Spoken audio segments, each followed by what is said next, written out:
Welcome to Nightmare Fuel Stories. Welcome to Nightmare Fuel Stories. Number the 13th floor. I never wanted to work night security at Meridian Tower. The job fell into my lap after my previous position at a retail store vanished during corporate restructuring. When bills pile up and savings dwindle, you take what you can get. The pay was decent enough, $22 an hour to monitor cameras, do hourly rounds, and make sure no one broke into a half-empty office building between 10 p.m. and 6 a.m. Simple enough, Meridian Tower stood as one of those forgettable glass monoliths downtown, 23 floors of various businesses, law firms, tech startups, and financial services. During the day, around 1,200 people filtered through its revolving doors. At night, the building transformed into a hollow shell, occasionally housing a few ambitious employees working late or cleaning crews polishing floors and emptying trash bins. My first week passed without incident. I'd arrive at 9:45 p.m., receive a brief update from Carlos, the evening shift guard, then settle into the security office, a windowless room behind the main lobby desk equipped with 12 monitors displaying feeds from the building's 86 cameras. Every hour I'd do a walkthrough of each floor, checking that doors were locked and nothing seemed amiss. Between rounds, I'd return to the monitors, occasionally reading articles on my phone or working on online classes when things were quiet. The building had a peculiar numbering system. Due to some architectural superstition or cultural sensitivity, there was no labeled 13th floor. The elevator buttons jumped from 12 to 14, though I knew from the building schematics that the 13th floor physically existed. It just carried the number 14 on all official documentation. Floors 15-23 were consequently all mislabeled by one digit. It seemed silly to me, but apparently enough people still harbored triskaidekaphobia to warrant this deception. It was during my second week when I first noticed something odd. I was reviewing camera footage from the previous night, a standard procedure after a janitor reported a broken window on the 18th floor. While scanning through the feeds, I noticed a timestamp discrepancy. The lobby camera showed 2:13 a.m., while the adjacent feed from the elevator bank displayed 2:17 a.m. 4 minutes might seem inconsequential, but in security work, synchronized timestamps are essential. I made a note to inform my supervisor, Marcus, about the technical glitch. When I mentioned it during our morning handoff meeting, he seemed unconcerned. "The system does that sometimes," he said with a dismissive wave. "It knows about it. They'll fix it during the next scheduled maintenance." I accepted his explanation, though something about his quick dismissal bothered me. That night I paid closer attention to the timestamps on all monitors. Most remained perfectly synchronized, but I noticed occasional 4-minute jumps on cameras monitoring the elevator banks and stairwells, specifically when they showed the transitions between the 12th and 14th floors. Curious, I pulled up the building schematics on the security computer. The 13th floor appeared identical to most others: standard office layouts, emergency exits, elevator access points, nothing unusual. Yet something compelled me to investigate further. During my 2 a.m. round, I took the stairs instead of the elevator. I counted carefully as I ascended. 12 flights up from the lobby brought me to a door labeled 14, but I knew I had climbed 13 flights. I continued my rounds as usual, but the discrepancy nagged at me. The following night, I decided to examine the 13th floor, or the 14th as it was labeled. During my walkthrough, I paid special attention to the space. It housed a marketing firm called Pinnacle Strategies, according to the directory. Their office appeared normal: cubicles, conference rooms, break area, though notably emptier than other floors, with fewer personal touches on desks. As I was completing my inspection, I noticed a door I hadn't seen before, partially hidden behind a large filing cabinet in the back corner of the office. It wasn't on the floor plan. The door had no handle, just a keycard reader beside it. Out of curiosity, I swiped my security badge. The reader remained red. I wasn't surprised. My access was limited to common areas, stairwells, and the security office. I made a mental note of the door's location and continued my rounds. When I returned to the security office, I reviewed the camera feeds for the 14th floor. Strangely, there was no camera covering that back corner. The camera angles captured most of the office space, but conveniently missed the area with the hidden door. My third week brought increasingly bizarre observations. While monitoring the cameras one night, I noticed a man in a gray suit exit the elevator on the 14th floor at 1:24 a.m. This was unusual. The building should have been empty except for me and the cleaning crew, who wore uniforms and typically worked on the lower floors at that hour. I tracked him through the available cameras as he walked purposefully across the floor, disappearing into that same blind spot where I'd discovered the hidden door. I immediately grabbed my radio and headed for the 14th floor. When I arrived less than 3 minutes later, the floor was empty. I checked every office, conference room, and closet. No one. The hidden door remained inaccessible, the keycard reader glowing red when I tried my badge again. I returned to the security office and reviewed the footage. The man entered at 1:24 a.m. but never appeared to leave. I checked all elevator and stairwell cameras. Nothing. It was as if he had vanished inside the building. I decided to note this in my shift report. The next evening, Marcus called me before my shift. "About your report," he began, his tone oddly formal. "The person you saw was likely from the IT department. They sometimes do overnight system maintenance without notifying security." "Nothing to worry about." At 1:30 in the morning, I questioned. "Server updates are often scheduled during off hours to minimize disruption," he replied smoothly. "In the future, you don't need to document routine IT visits in your reports." His explanation seemed reasonable, yet something in his delivery felt rehearsed. I agreed but decided to keep monitoring the situation privately. Over the next few nights, I observed more IT workers entering the 14th floor during the dead of night, always men in similar gray suits. Always disappearing into the same blind spot, never appearing to leave. I began keeping a private log. Between midnight and 4 a.m., these visitors would arrive at irregular intervals. Some nights brought none. Other nights up to 4 would appear. They never acknowledged the cameras, never carried equipment, and never returned to the elevators or stairs. During one of my rounds, I attempted to time my visit to the 14th floor to coincide with one of these mysterious arrivals. I positioned myself in the stairwell, door cracked open, watching the elevator bank. At 2:17 a.m., a man in the now familiar gray suit exited the elevator. I waited until he was halfway across the floor before stepping out. "Excuse me, sir," I called out. The man froze but didn't turn around. "Building security," I continued, approaching cautiously. "Could I see some identification, please?" He slowly turned to face me. His features were unremarkable, middle-aged, clean-shaven, with a pallid complexion. What struck me was his expression, or rather, the lack of one. His face remained completely impassive, eyes fixed slightly above my head rather than meeting my gaze. "Maintenance," he stated flatly, reaching into his pocket and producing a keycard I didn't recognize. It wasn't the standard building access card issued to employees. "What kind of maintenance are you performing?" I asked. "System maintenance," he replied in the same monotone. "Authorized by management." Before I could question him further, my radio crackled loudly. "Security, report your position." Marcus's voice came through, startling me.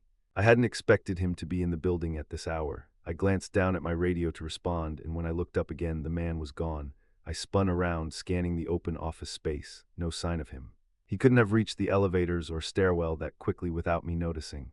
"Security, acknowledge." Marcus's voice came again, more insistent. 14th floor, I finally responded. "Conducting routine check. Return to the security office immediately," he ordered. "We need to discuss protocol." When I arrived at the security office, Marcus was waiting, his expression severe. He was a stocky man in his 50s with thinning hair and perpetually tired eyes. I'd never seen him in the building during night hours before. "You're not authorized to interfere with IT operations," he said without preamble. "I was just verifying. Your job is to monitor and report," he cut me off. "Not to question authorized personnel. These people have clearance levels beyond your security access, but they're not on any schedule," I protested. "And they never leave the building, at least not through any monitored exit." Marcus's expression hardened. "They leave through service corridors that aren't monitored by cameras. It's standard procedure for certain contractors." "What exactly are they doing up there?" I pressed. Marcus sighed, his demeanor shifting slightly. "Look, this building houses some firms with government contracts, cybersecurity stuff. Sometimes they need specialized maintenance that requires discretion. That's all you need to know." He paused, then added, "I'm going to be clear. Do not approach these contractors again. Do not include them in your reports. If you see them, you ignore them. Understood?" I nodded reluctantly. "Good," he said, visibly relieved. "Stick to your assigned duties and everything will be fine." After he left, I sat thinking about our conversation. His explanation was plausible, yet something felt off. Government contractors wouldn't explain the camera blind spots, the timestamp discrepancies, or why these maintenance workers only visited the mislabeled 13th floor. I decided to dig deeper. The next day, before my shift, I researched Pinnacle Strategies, the marketing firm supposedly occupying the 14th floor. Their website looked legitimate but lacked specific client information or employee profiles, just generic marketing jargon and stock photos.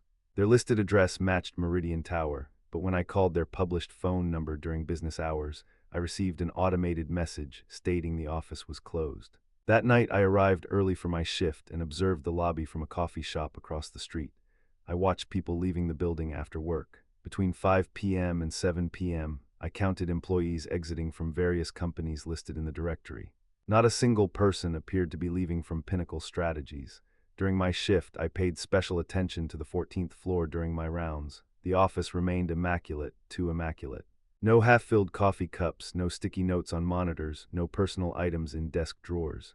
It looked staged, like a model home designed to give the impression of occupancy without actual inhabitants. The hidden door continued to intrigue me. During one round, I examined it more closely, careful to position myself to avoid any potential cameras I might have missed. The door had no visible hinges or seams beyond its outline. The material appeared to be the same as the surrounding wall, just with a faint rectangular delineation. The keycard reader was the only indication it was meant to open. I needed access to whatever lay beyond that door. The opportunity came unexpectedly 2 nights later. While monitoring the cameras, I observed one of the gray-suited men exit the elevator on the 14th floor. As usual, he walked purposefully toward the blind spot. This time, however, he dropped something, a small object that skittered across the floor. He continued walking, apparently unaware of his loss. I immediately headed to the 14th floor. There, just beside a desk, lay a keycard similar to the one the man had shown me during our encounter. I picked it up, examining it carefully. Unlike the standard building access cards, this one was completely blank. No name, no photo, no company logo. Just a plain white plastic card with an embedded chip. My heart raced as I approached the hidden door. I hesitated briefly before swiping the card.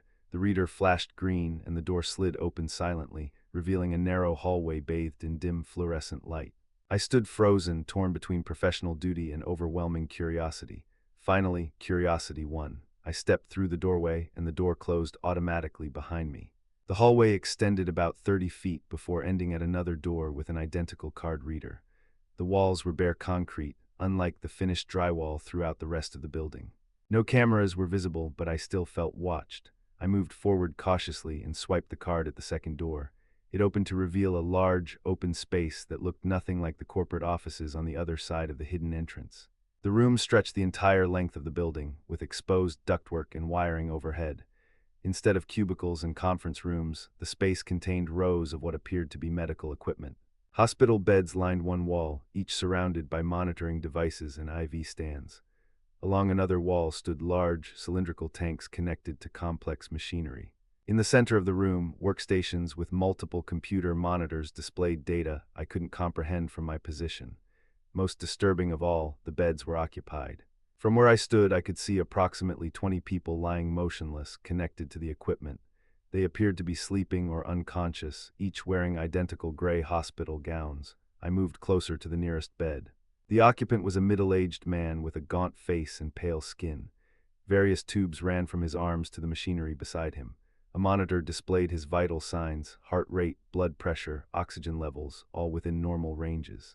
He breathed slowly and evenly, eyes closed. His face looked familiar. With a shock, I realized he resembled one of the IT workers I'd observed entering the floor, not identical but similar enough to notice the connection.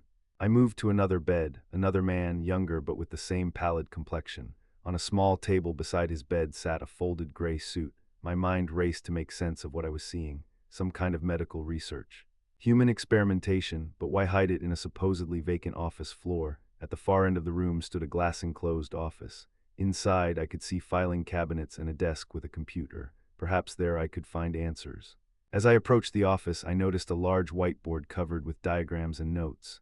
At the top, in bold letters, was written Project Sleepwalker Phase 3. Below that, columns of data and schedules. One section caught my attention, Deployment Schedule. Subject 12, Financial District Surveillance Moan/Wed/Fry. Subject 8, Government Building Access to/Thurs. Subject 15. Data Retrieval from Lockton Industries Daily. Subject 4, Physical Security Assessment at Northwood Labs as needed. My blood ran cold as I began to understand.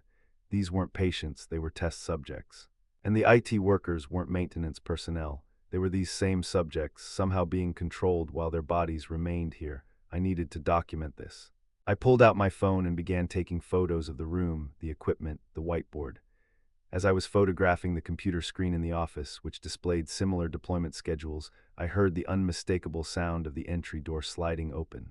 I ducked behind the desk, heart pounding. Through the glass partition, I could see 2 men enter the main room. One wore a lab coat over business attire, the other was dressed in a familiar security uniform, Marcus. The system flagged an unauthorized entry, Marcus was saying. Someone used Operator 17's access card. That's impossible, the lab-coated man replied.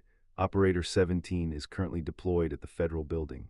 His card should be with him. Well, someone used it to access this facility 4 minutes ago, Marcus insisted. The logs don't lie. The man in the lab coat moved to one of the computer workstations. Let me check the internal cameras. Internal cameras. Of course there would be surveillance I hadn't noticed. I needed to leave immediately. I crawled toward the office door, staying below the glass partition. I could hear them continuing their conversation as the lab technician reviewed footage. There, he said, the night security guard. How did he get Operator 17's card? Doesn't matter, Marcus replied. What matters is he's seen everything. We need to contain this breach immediately. Agreed. Where is he now? Must still be in the facility. Lock it down while I alert the response team. I heard alarms begin to sound as I reached the office door. Red lights flashed throughout the large room. The entry door I'd used earlier sealed with an audible click. I was trapped. The subjects in the beds remained motionless despite the alarms. Whatever kept them unconscious was clearly powerful. I looked desperately for another exit as I heard Marcus speaking into his radio.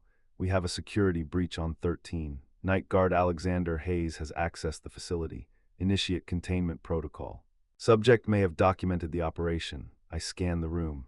At the far end, beyond the rows of beds, I spotted what appeared to be an emergency exit, if I could reach it before they found me. I stayed low, moving between the beds and equipment, using them as cover. I could hear Marcus and the technician spreading out to search the room. The exit was perhaps 50 feet away now. As I crouched behind one of the cylindrical tanks, I felt a hand grasp my ankle. I nearly cried out in shock before realizing it came from the occupant of the adjacent bed. His eyes were open, staring directly at me. Help us, he whispered, his voice barely audible over the alarms. They use our bodies while we sleep. Before I could respond, his eyes fluttered, closed again, his hand going limp. I remained frozen for a moment, processing his words. They use our bodies. The IT workers weren't just test subjects. They were people being controlled remotely while their consciousness remained here. I continued toward the emergency exit, moving as quietly as possible. I was nearly there when the lights suddenly brightened to full intensity, eliminating all shadows and hiding places. Alexander, Marcus's voice boomed over a PA system. There's nowhere to go. The building is locked down. I reached the emergency exit and pushed the bar. Nothing happened. Of course it would be locked during a containment procedure. We just want to talk, Marcus continued, to explain what you've seen. This project is important, Alexander. National security important. I turned, pressing my back against the door, surveying the room. Marcus stood about 30 feet away, his hand resting casually on his holstered weapon. The lab technician was moving between the beds, checking the subject's vital signs as if the breach were a secondary concern to their condition. What is this place? I called out, playing for time as I tried to think of an escape. Marcus took a few steps closer. A research facility. These people volunteered for a program that allows their bodies to be temporarily controlled for special operations. Their consciousness remains here, safe and comfortable, while trained operators use their physical forms for covert activities. They don't look like volunteers, I replied, nodding toward the man who had grabbed me. The process can be disorienting, Marcus admitted. Some subjects experience confusion or resistance after extended participation, but I assure you, everyone here signed extensive consent forms. I didn't believe him for a second. The desperation in that man's plea told me everything I needed to know. And what happens now? I asked. To me, Marcus sighed, looking almost regretful. You have two options. Join our security team with a significant pay increase and full knowledge of the operation, or he let the alternative hang unspoken between us. Become one of them, I finished for him, nodding toward the beds. We prefer to call them operators, the lab technician interjected, approaching to stand beside Marcus. And yes, we always need more physically fit subjects. The compensation to your family would be quite generous, my family. The threat was clear. They knew everything about me. I just need some time to process this, I said, trying to sound reasonable. It's a lot to take in. Of course, Marcus nodded. Why don't we go to my office and discuss the details of your new position with our security team? The pay is excellent, and the benefits package includes full medical for your mother. I know her treatments are expensive. The mention of my mother sent a chill through me. They had done their homework. Lead the way, I said, stepping away from the door. Marcus smiled, gesturing toward the main entrance. After you, as we walked between the rows of beds, I couldn't help but look at the faces of the operators. Men and women of various ages, all sharing that same pallid complexion, all lying in artificial sleep while somewhere in the city, their bodies moved under someone else's control. We approached the glass office I had hidden in earlier. My phone still lay on the desk where I'd left it in my haste to escape. The lab technician picked it up. "I'll need to delete these photos," he said, unlocking my phone without asking for the passcode. Either they had technology to bypass security or they already knew my personal information. Neither option was comforting. 13 photos, he mused as he deleted them. "How appropriate for this floor. We don't call it that," Marcus corrected him sharply. "Of course," the tech